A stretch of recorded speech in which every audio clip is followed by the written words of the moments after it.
Hello दोस्तों, स्वागत करते हैं आपका अपने यूट्यूब चैनल अध्ययन एक्सप्रेस में। दोस्तों, आज हम कोहलबर्ग के नैतिक विकास के सिद्धांत के बारे में चर्चा करेंगे, जो आपके लिए बहुत ही इम्पोर्टेंट है, क्योंकि दोस्तों यह आपके एग्ज़ाम में हर बार पूछा जाता है। इसलिए वीडियो को ध्यान से देखें और लास्ट तक ज़रूर देखें। आइए देखते हैं। दोस्तों, कोहलबर्ग का पूरा नाम है लॉरेंस कोहलबर्ग और यह अमेरिका के निवासी थे। कहाँ के दोस्तों? यह अमेरिका के निवासी थे। इन्होंने नैतिक विकास का सिद्धांत दिया है। आइए दोस्तों देखते हैं कि नैतिकता है क्या।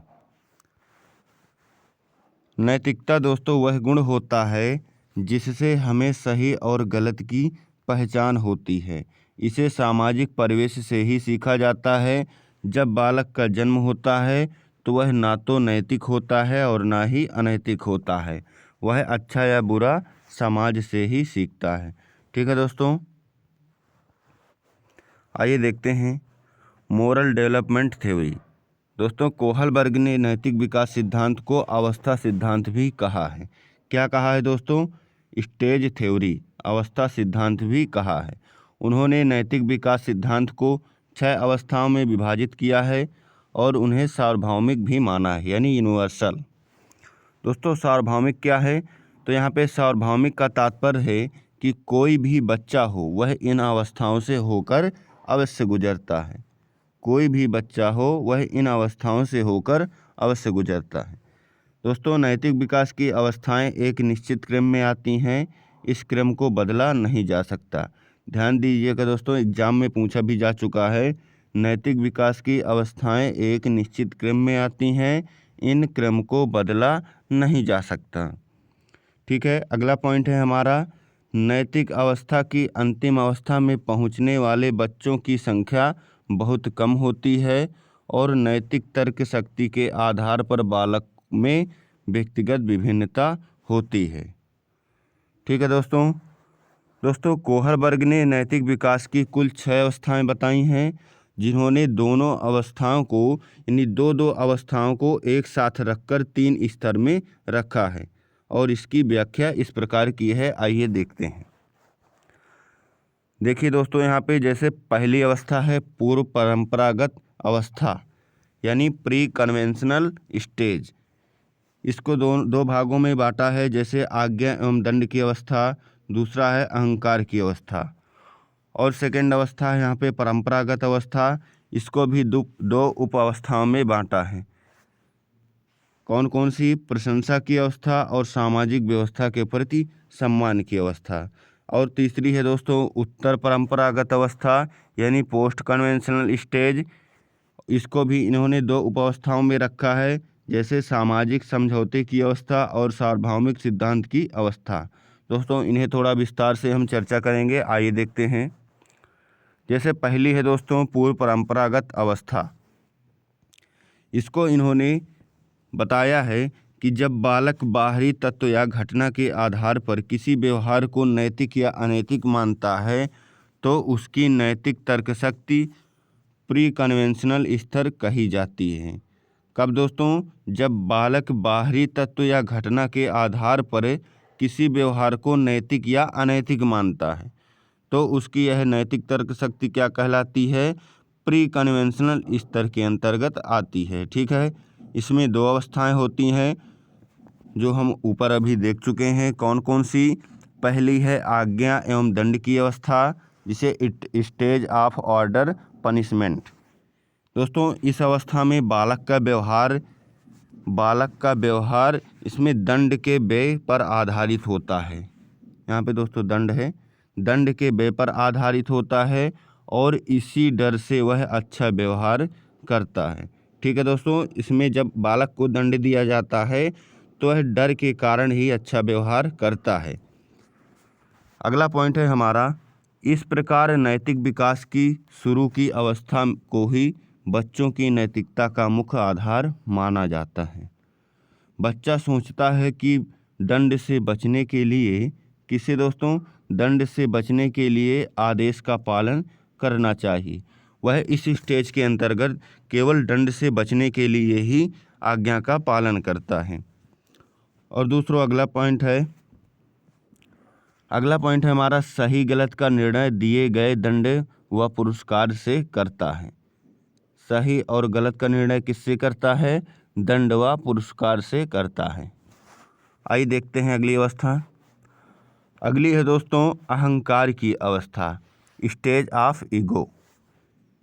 इस अवस्था में दोस्तों बालक का व्यवहार स्वयं की इच्छा को पूरा करने वाला होता है। ठीक है, इस अवस्था में बालक व्यवहार स्वयं की इच्छा को पूरा करने के लिए करता है और उसे लगता है कि वही बात सही है जिसमें बराबरी का लेन देन हो। अर्थात हम दूसरी कोई इच्छा पूरी कर दें तो वह भी हमारी इच्छा पूरी करेगा। ठीक है दोस्तों, इस स्टेज में बालक में अहंकार होता है। क्या होता है दोस्तों? बालक में अहंकार होता है। यदि उसका कोई उद्देश्य झूठ बोलने से या चोरी करने से होता है तो वह काम को ऐसे अनैतिक नहीं समझता। ठीक है, वह उस काम को कर लेता है। दूसरी अवस्था है हमारी परंपरागत अवस्था, कन्वेंशनल स्टेज। इस अवस्था में दोस्तों बच्चों का व्यवहार उनके माता पिता या किसी बड़े व्यक्ति द्वारा बनाए गए नियमों पर आधारित होता है। इसमें भी दो उपावस्थाएं होती हैं जो इस प्रकार हैं। जैसे पहली है प्रशंसा की अवस्था, स्टेज ऑफ अप्रिसिएशन। दोस्तों इस अवस्था में बालक जो भी करता है वह प्रशंसा पाने के लिए करता है। किसके लिए दोस्तों? इसमें जो भी बच्चा करता है वह प्रशंसा पाने के लिए करता है और इसमें समाज को बालक अच्छा लगने वाला व्यवहार करता है। क्या करता है दोस्तों? बालक उसी प्रकार का व्यवहार करता है जो समाज को अच्छा लगता है और जिससे उसे प्रशंसा मिल सके। और दोस्तों बालक उस व्यवहार को ही अनैतिक मानता है जिससे उसे प्रशंसा मिलती है। क्या होती है दोस्तों? उस व्यवहार को ही वह अनैतिक मानता है जिससे उसे प्रशंसा मिलती है। इस अवस्था में बच्चे के चिंतन का स्वरूप समाज और उसके परिवेश से निर्धारित किया जाता है। ठीक है दोस्तों, आइए देखते हैं अगली स्टेज क्या है। अगली स्टेज है इसमें सामाजिक व्यवस्था के प्रति सम्मान की अवस्था, stage of respect for social system. दोस्तों इसमें उत्पादकता में बच्चों के नैतिक विकास की अवस्था, सामाजिक आदेश, कानून, न्याय और कर्तव्यों पर आधारित होती है। यह अवस्था किस पर आधारित होती है? सामाजिक आदेश, कानून, न्याय और कर्तव्यों पर आधारित होती है। दोस्तों इस अवस्था में अत्यंत महत्वपूर्ण अवस्था मानी जाती है इस अवस्था को। और इस अवस्था में प्रवेश से पहले बालक समाज को केवल प्रशंसा के लिए महत्व देता है। किसके लिए दोस्तों? वह समझता है कि मेरी केवल प्रशंसा हो, तभी वह समाज को महत्व देता है। दोस्तों इस अवस्था में पहुंचकर वह समझने लगता है कि सामाजिक नियमों के विरुद्ध प्रत्येक कार्य को अनैतिक कहते हैं। क्या समझता है दोस्तों? दोस्तों वह समझता है कि समाज के नियमों के विरुद्ध अगर मैं कोई कार्य करता हूं तो वह कार्य अनैतिक है। आइए देखते हैं अगली स्टेज। दोस्तों तीसरी स्टेज है उत्तर परंपरागत स्तर यानी पोस्ट कन्वेंशनल स्टेज। इस अवस्था को भी दो उपावस्थाओं में बांटा गया है। जैसे पहली है सामाजिक समझौते की अवस्था, स्टेज ऑफ सोशल कॉन्ट्रैक्ट। दोस्तों इस अवस्था तक बालक आते आते यह समझने लगता है कि व्यक्ति व समाज के बीच एक समझौता होता है।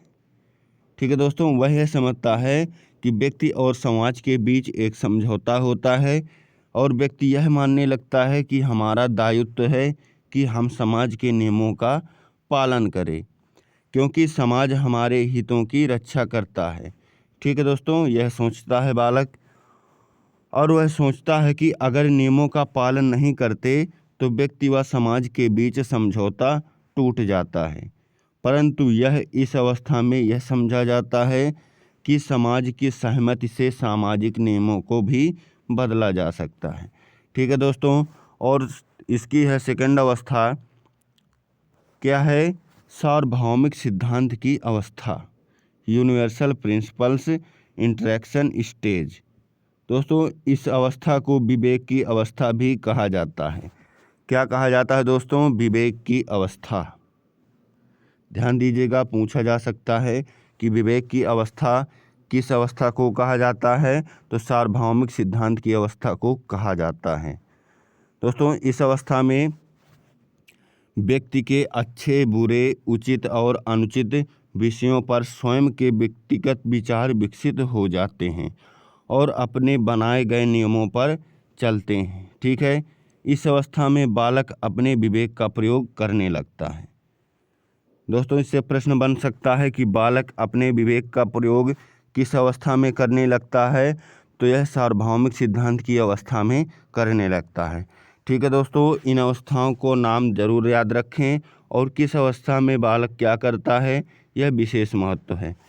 इसलिए दोस्तों, आज का वीडियो हमारा कैसा लगा, लाइक शेयर करना ना भूलें और चैनल पर पहली बार आए हैं तो चैनल को सब्सक्राइब कर लें और बेल आइकन दबा दें ताकि आपको समय से नोटिफिकेशन मिलता रहे और आपको ऐसी ही वीडियो प्राप्त होती रहे। मिलते हैं अगले वीडियो में। जय हिंद, जय भारत।